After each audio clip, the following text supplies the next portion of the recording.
Allez, on plonge directement dans le vif du sujet. Souvent, les maths, ça donne un peu l'impression d'être un truc purement abstrait, pas vrai?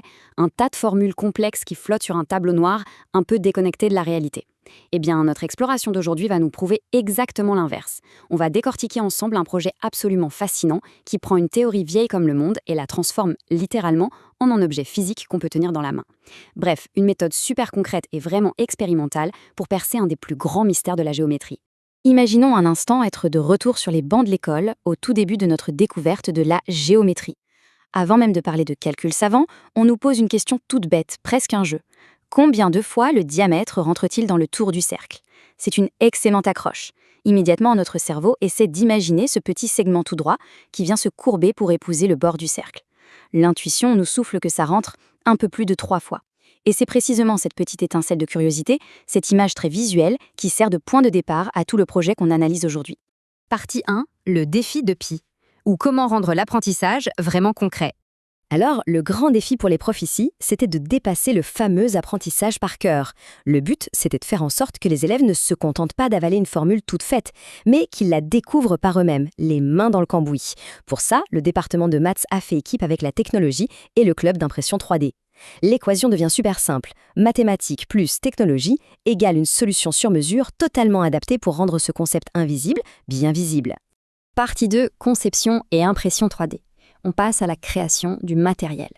Ce qui est génial avec cette démarche, c'est que les élèves n'ont pas juste reçu une boîte avec du matériel tout prêt. Non, ils sont devenus de véritables petits ingénieurs.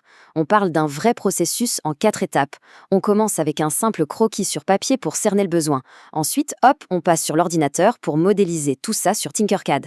Arrive le moment magique de l'impression 3D pour sortir le prototype et enfin la phase de test pour vérifier si la pièce tient la route mathématiquement parlant. Et là, ce qui est vraiment super intéressant sur cette modélisation, c'est son design. Si on regarde bien, il y a 4 petites excroissances sur les bords. Ce n'est pas du tout pour faire joli.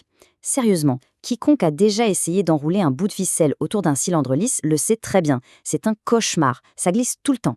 Ces petites accroches ont été pensées de manière ultra stratégique pour coincer la ficelle et garantir une mesure hyper précise. Brillante idée! Partie 3, l'expérience pratique. L'heure de passer aux travaux manuels. Fini la théorie, on installe tout ça dans la salle de classe. Chaque groupe reçoit son petit kit d'investigation scientifique. Dedans, on trouve une série de 5 disques fraîchement sortis de l'imprimante 3D, allant de 5 à 10 cm de diamètre, quelques morceaux de ficelle et un outil qu'on a tous dans notre trousse, une bonne vieille règle. Avec cet équipement en apparence modeste, mais redoutablement bien pensé, l'investigation peut enfin commencer. Le protocole est très tactile, il faut être assez minutieux. D'abord, on prend la ficelle et on fait le tour du disque en la calant bien dans les petites accroches. Ensuite, on coupe ou on marque la ficelle, pile à l'endroit où elle boucle le tour complet. Ça, c'est notre périmètre. La dernière étape, c'est de prendre cette ficelle, de bien l'étirer le long de la règle et de noter sa taille. Et c'est ça qui est fort. On transforme un contour tout rond en une ligne toute droite, facile à mesurer, pour récolter des données concrètes. Partie 4, l'analyse des résultats. Le moment de comparer nos chiffres. Prenons quelques secondes pour bien regarder ce tableau. C'est ici que la magie opère. En divisant la circonférence obtenue par le diamètre du disque, un modèle complètement fou apparaît. Pour le disque de 5 cm, le résultat tombe sur environ 3,14. Pour celui de 7 cm, bam, 3,14. Et pour celui de 10 cm, eh oui, encore et toujours 3,14. Quelle que soit la taille de l'objet, le calcul nous ramène inlassablement vers cette même valeur. C'est le moment Eureka. Mais attendez, un œil attentif aura sûrement repéré ce petit 3,13 glissé au milieu du tableau. Alors pourquoi cette petite différence? Eh bien, c'est la vraie vie, tout simplement. C'est la dure réalité de l'expérimentation physique. Une règle d'écolier à une précision limitée, l'erreur humaine s'en mêle toujours un peu, ou peut-être que la ficelle était juste un peu moins tendue ce coup-là. Mine de rien, réfléchir à ces petites marges d'erreur, c'est au moins aussi formateur que de réussir le calcul du premier coup.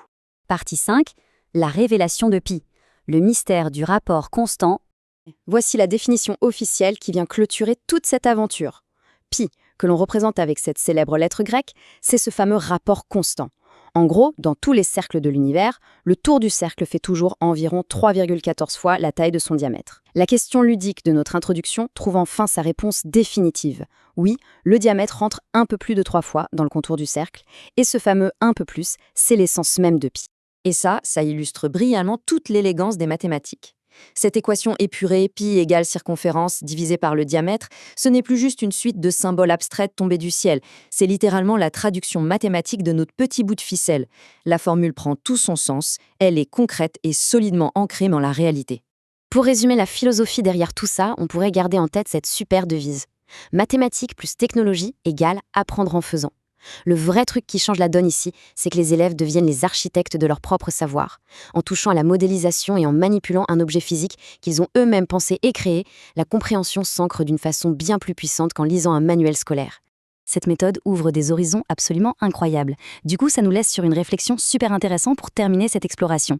Si on peut faire ça avec Pi, quels autres concepts purement abstraits pourraient revivre de manière aussi percutante grâce à la création physique et à l'impression 3D? Imaginez rendre tangibles des tas d'autres théories. Le potentiel est, un peu comme les décimales de Pi, carrément infini. Une perspective plutôt passionnante pour l'avenir de l'apprentissage, non ?